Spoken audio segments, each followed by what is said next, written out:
आणि तो सोडायचा की नाही हे 3 नेते मंडळी ठरवणार आहेत. त्याच्यामुळे मी एक महायुतीतला जबाबदार मंत्री असल्यामुळं मला याच्यामधनं अजूनही काही वाद वाढवायचे नाहीत किंवा क्लेशदायक काही वक्तव्य करायचे नाही.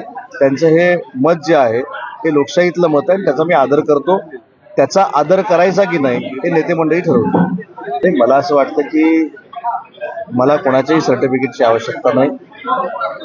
मी प्रामाणिक काम करतो.